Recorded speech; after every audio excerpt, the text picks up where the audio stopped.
যে আমাদের সমাজে অনেক আলেমগণ বলে থাকেন মিলাদ কিয়াম বিদআত।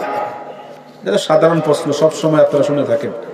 এটা নিয়ে যুদ্ধ থাকবে আজীবন, কেউ মানবে কেউ মানবে না, এটা নিয়ে কোনো কথা বলার সুযোগ নেই। যে কোনো প্রান্তে উম্মত দাঁড়ায় দাঁড়ায় দুরূদ পাঠ করা, সালাম পাঠ করা জায়েজ, 100 বার জায়েজ। আপনি বসে বসেও পাঠ করবেন, শুয়ে শুয়ে পাঠ করবেন, হেঁটে হেঁটেও পাঠ করবেন, অসুবিধা নাই। দাঁড়ায়ও জায়েজ, দাঁড়ায়ও কি জায়েজ। এটা আমরা জায়েজ মনে করি হুজুরের তাজিমে, হুজুরের সম্মানে। হুজুরকে আমরা দেখি নাই, কি দেখছি? আমরা দেখি নাই। আমাদের যেটা আমরা দেখি না, কত আবেগ কাজ করতে পারে আমাদের ভিতরে, ঠিক কি না?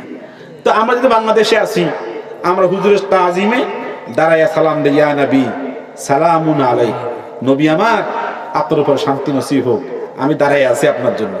কি আছি? হুজুর জানেননি? কথা এখন জানেনি নাকি জানে না?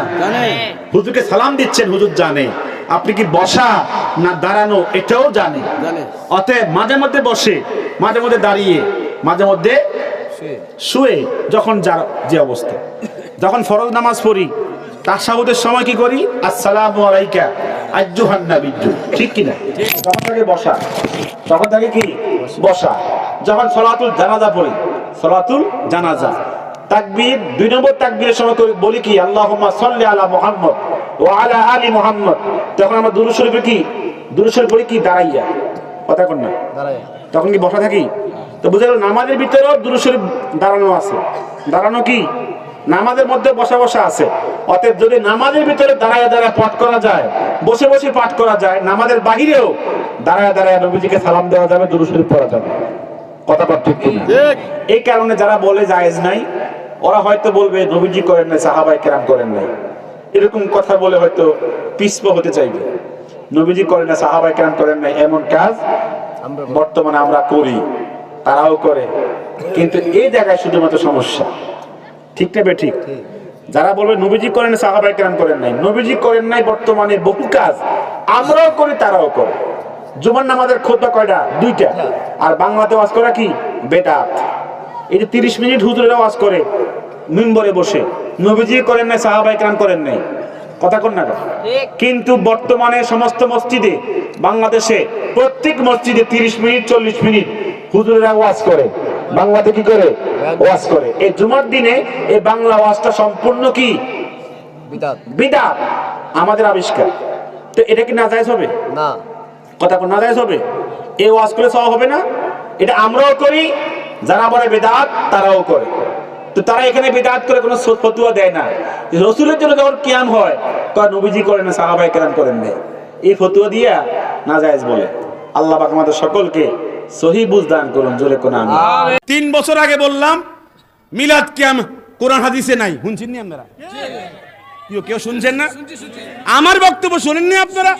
তাদের মাঠে দাঁড়াইয়া, তাদের ময়দানে দাঁড়াইয়া আমি বলেছি মিলাদ কিয়াম কোরআন হাদিসে নাই।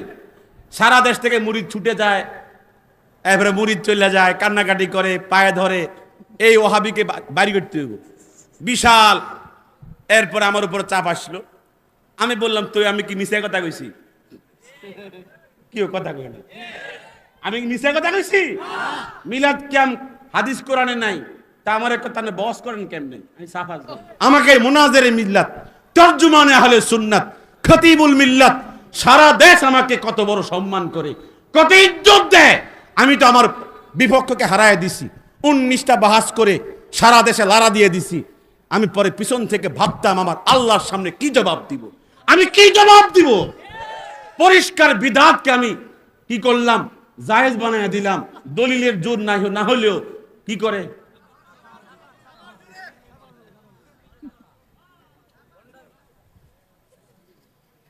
আমি যে কথাগুলো এখন বলতেছি, এগুলো তাদের সব আসরার, এগুলো কি তাদের কি সব আসরার, গোপন বেদ আমি প্রকাশ করে দিচ্ছি। অনেক মুনাজের, অনেক মুনাজের আজকে আমি বলেছি, আমি আজকে বলেছি আলাউদ্দিন সাবধানে কথা বলিও, সে সাবধানে বলে নাই, সে তার জবান সঠিক ভাবে ব্যয় করে নাই। আমি বলেছি সাবধানে কথা বলিও, সে বলতেছে আমার উপর গজব পড়বে নাকি? কি গজব পড়বে? সবাই একটু সাক্ষী দেন, আমি যে হক্কানিয়তের পথে আসছি গজব পড়বি আমার উপরে।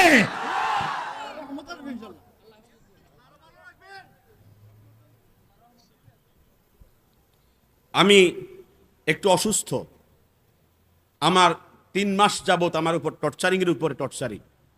তারা জানে যদি আমি সরে যাই পায়ের তলায়